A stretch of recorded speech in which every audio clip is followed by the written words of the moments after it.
G'day viewers, I'm Simon Christie and welcome to Queensland. This week we're up north for the Albans ARB Goondiwindi 400. We're set for a big weekend of off-road racing. This is Life Off-Road and round 5 of the ARB, Australian Off-Road Racing Championship.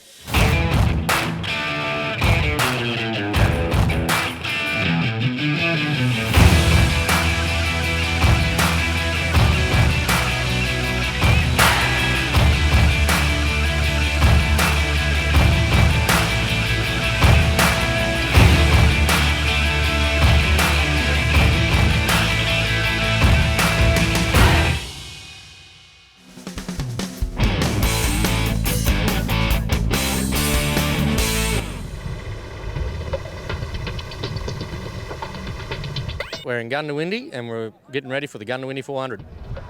We've been racing for 40 years, we had our 40th year last year and we've rolled up for another good event this year. This is the only Queensland long course we got and our terrain up here is very different from a lot of other races.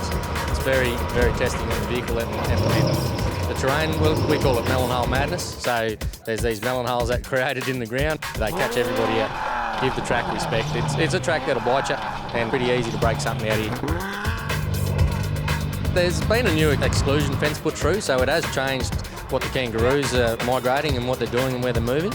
So there's a lot of roos about on both sides of the fence. So it's going to be some roo movement on both mornings and yeah, I reckon they'd want to keep your eyes peeled. The track's gone under a lot of changes this year due to the fence being put in. So most people come here and say Gundy never changes. Big changes went on this year.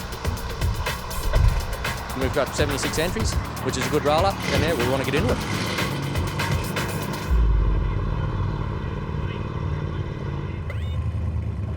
Paul, tell us a bit about your involvement with the event.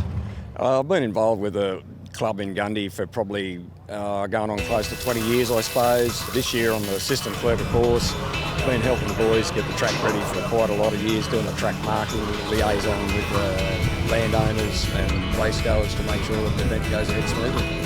So the club will pull together behind you to make sure the event's up and running? I hope so, and I think it will be, yes. What sort of action are we going to see over the weekend? Hopefully not too many rollovers being assistant clerk course. I don't want to be too busy, but there'll be a lot of there. There's a lot of really good jumps and a lot of big booms on corners, so it's a pretty spectacular race. And there's a really rough section in front of the crowd now, so it's really great for spectators. The classes do you think are more suited to Gundy? 4 and the trucks. You need a lot of suspension for this race and a lot of horsepower. Yeah. And any advice for viewers out there watching about getting involved in off-road racing? Look, get into it. Get off the lounge. Off-road racing is like a family. You just travel around having fun.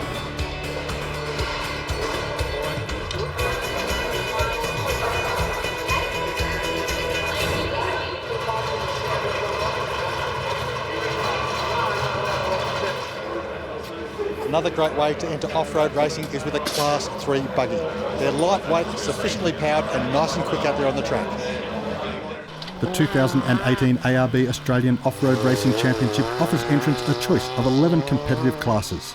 Class 3 consists of buggies with 2 crew members and an engine not exceeding 1.33 litres. Taylor, tell us a little bit about the vehicle you race in and what class it is, please. So I race a Southern Cross buggy. It's Class 3. It's power not exceeding 1300. What is it you like about this class? It's a small class, it's very welcoming, there's only a few of us but we're all real close. I just love the adrenaline of it and the atmosphere that everyone just joins in and gets together and helps each other. Yeah, it's pretty awesome sport. Yeah, I love everything about it.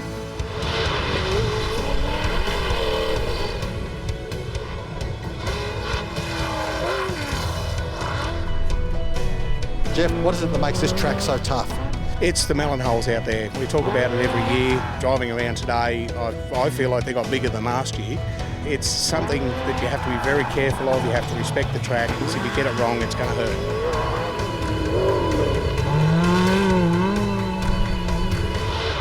Conditions are tough, but everybody is excited for a big weekend of off-road racing. This is all the action coming your way from the Albans ARB Goondiwindi 400. And in first position, our winner.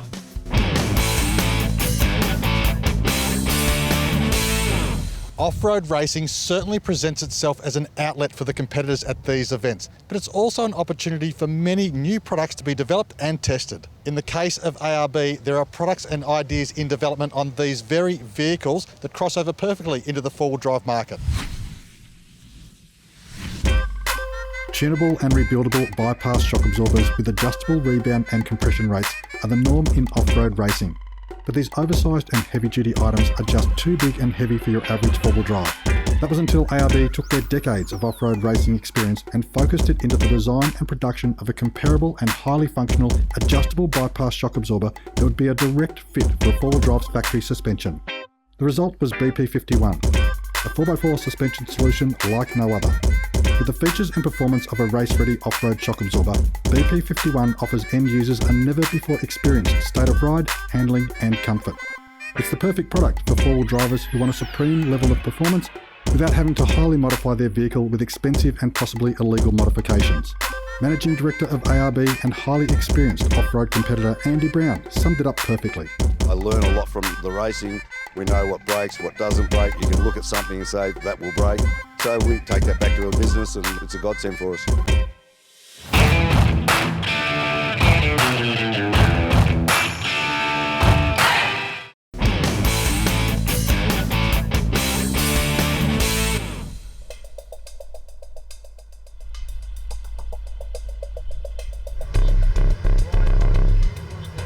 How challenging will Prologue be?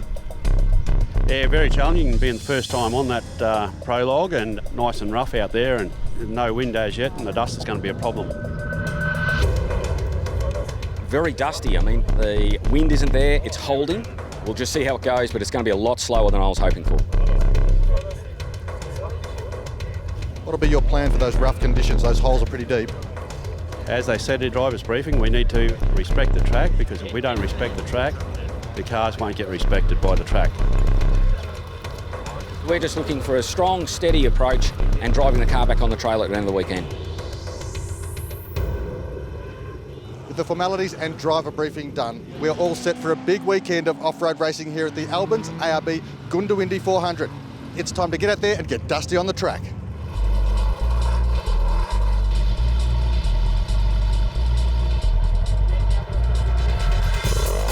The only national I get to do, so it's totally different to short course racing and it's a lot of fun.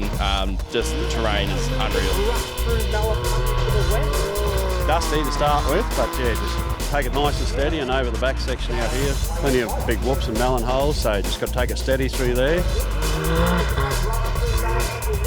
It's a bit tricky out there. It's going to be tough, but the dust is going to be the worst part. Especially in racing conditions dusty like this, how important is the relationship with your navigator? Very important. I rely on my navigator quite heavily. Got to have a lot of trust. If he says, I do. The ARB Australian Off-Road Racing Championship offers entrants a choice of 11 competitive classes. Class 7 consists of stock four-wheel drive vehicles and an engine capacity not exceeding 6 litre for petrol engines or 7.2 litre for diesel. Tell us a bit about your vehicle and the class you race in. It's a Class 7 production four-wheel drive, Mitsubishi Pajero. We've done a bit of work on the suspension in the front end and just putting a few pressure systems and all that sort of gear to prevent other problems. Mine's a 2013 Jeep Wrangler. It was a stat write-off, so it's only done 4,000 Ks since brand new. I love Jeeps. I have a Jeep workshop. A Jeep was the perfect choice for me. I thought it'd be a cheaper class to start with, but never works out that way. Class 7's just, it's a good group of people. It's good fun. We all help each other. We like it.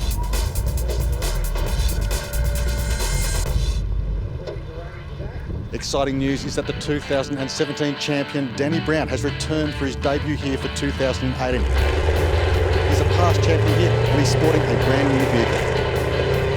We sort of had a bit of a year off. We raced his car at the start of the year over in Mexico and brought it back to get the last 2 rounds in over here. Just leaps and bounds over the other car. It's a lot smoother. It doesn't frighten you, but then again, it's down a lot on power compared to the turbo vehicle. This is my favourite track to come to. It's a rough track, but it doesn't deteriorate through the event, so you can really wrap your head around it, and you can't just hold it flat out everywhere, otherwise you'll end up on your roof. We really do have to look after the car and get to the end. I think there'll be a high attrition rate this event, so we'll try and get to the finish. What'll be your plan for those rough conditions? Those holes are pretty deep. Just take it steady through them. Nose diving into them won't end up real good, so just take it nice and steady through them. The name of the game is to try and finish. It's probably one of the roughest tracks we go to, definitely. And with the dust, it's going to make it worse. We're just going to go real slow and get through everything. First and foremost, finish the race. With the results from the prologue and the top 10 shootout in, Talbot Cox, Troy Duff and Craig Martin will be taking line honours for Section 1's racing this afternoon.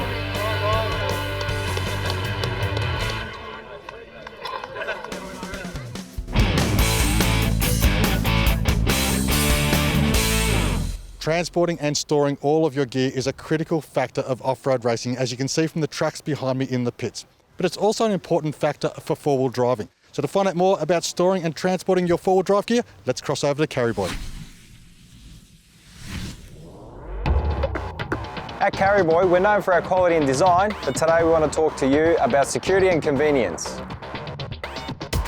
I can't remember the last time I used a key to unlock my car. You probably can't either. Why should a canopy be any different? At Carryboy, we love solving problems, so we're happy to introduce across our new product range our central locking feature. So there's no longer need to fiddle with these things here, it's all done with a push of a button. So not only have we integrated the central locking on our rear door, but also on all access points of our canopy. And central locking isn't the only improvement on our canopies, but we've also enhanced the look. The new integrated spoiler still featuring our LED brake light, and the new style and finish of our canopy, which will look great on your vehicle. So if you're sick and tired of messing with keys, consider the Carryboy central locking canopy. You won't regret it.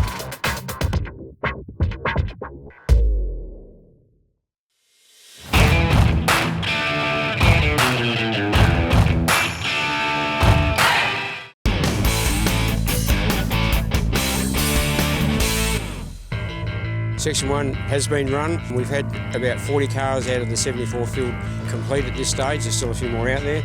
Some of the cars that started back in 7th, 8th and 9th have moved up through the field. I think they're just out there, they're pushing hard. The conditions are rough. It's a real typical country track, lots of holes, lots of dust, but the competitors are pushing on really hard because the result from today determines where they start tomorrow.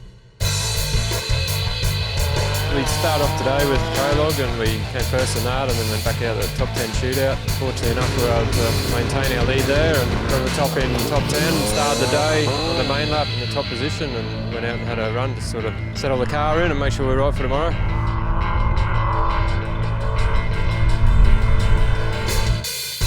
I think we've come in about 5th on road and Dad's in 3rd and there's only about 10 seconds between us, so it's pretty close. It's really annoying, so I'd rather someone else. But it's good to beat him, and he got me on today's lap, which is really annoying, so I'll have to get him back tomorrow.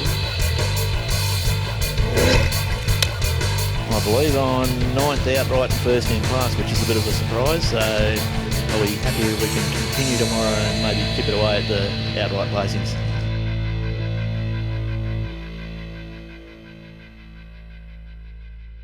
It's amazing that these events are still running with drought conditions we've got here in Australia. We are so fortunate that we do get on so well with our landowners because there has been a few problems just with the weather being so dry and we've been concerned about the risk of fire and stuff, but we've worked with them and they've worked with us to keep the event going forward. They've had to change the track a little bit because a few of the properties are too dry to race on and can affect stock, so they've moved things around to try and help the locals. And events like these inject a lot into the local economy. Yeah, that's exactly right. With friends and family and crew, you're probably talking a couple thousand people and it injects a lot of money into the local community. It also gives us an opportunity to spend some money in the town and try and give back a little bit, even though it's not direct, it's indirect. It definitely helps the towns and I think that's why they want to keep the event going, even in these hard times.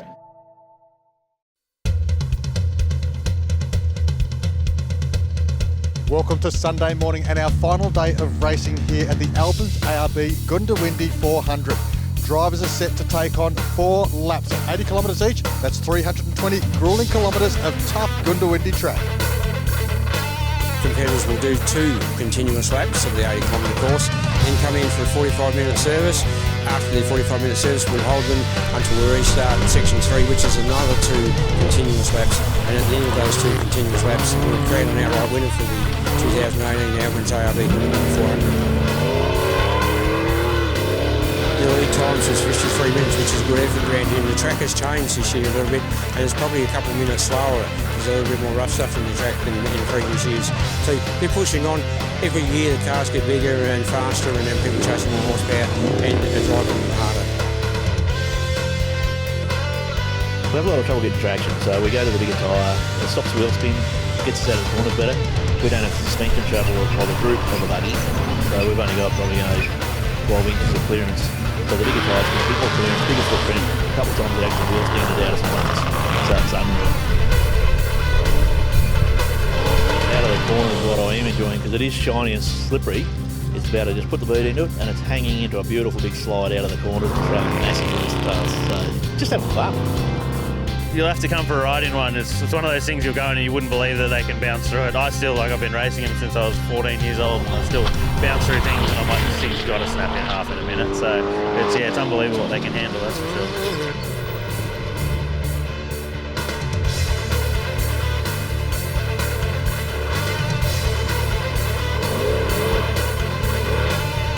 I love this track, it's great. It doesn't change from the time you start to the time you finish. There's a couple of sandy sections that might chop up a little bit, but the rest of it, it's a driver's track. It's got everything in it. It's hard. It's a lot of wheel work in it.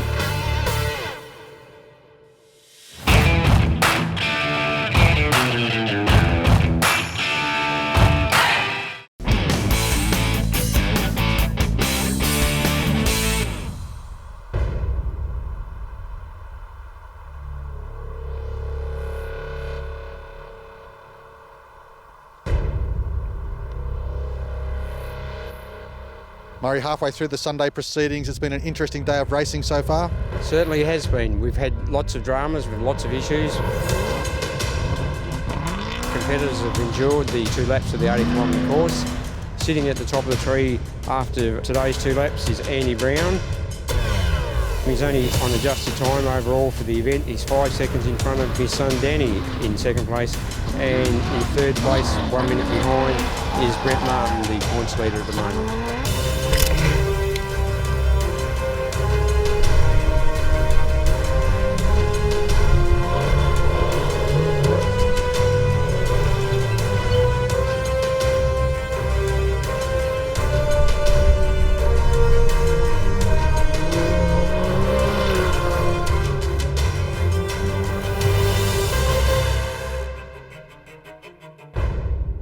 Cars are in a service break at the moment. They've got a 45-minute service. We'll reorder the field and start them again at 30-second intervals at 12:30.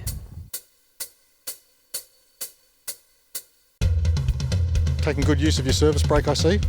Yeah, we just go through the whole vehicle, check all the bolts and nuts, make sure there's nothing going to come loose on the next round, but the Can-Ams have a bit of a tendency to wiggle a few nuts loose.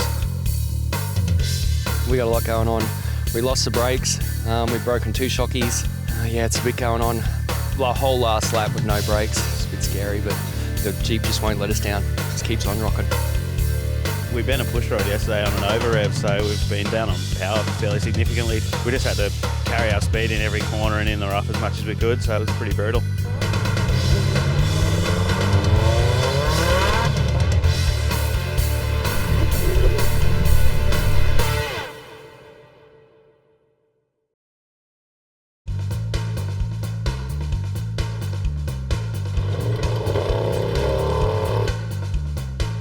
Talk about this track being one of the toughest in Australia. How's it handling for your vehicle?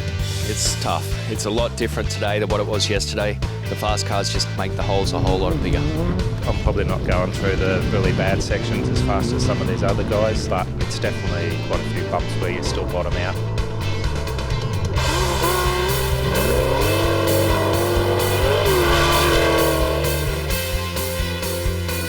It's never good to know, but there are a lot of cars out of the event, so that will open things up a bit for you. We saw a lot, but funnily enough, all my Class 7 guys are still there, so it's still pretty tough between us. How many cars do you think will finish this race overall? You can usually bet that half the field won't finish, and a track like this probably even more. The last 160k is really going to be interesting. People are going to go out there and push hard, and let's just hope they all get home safely.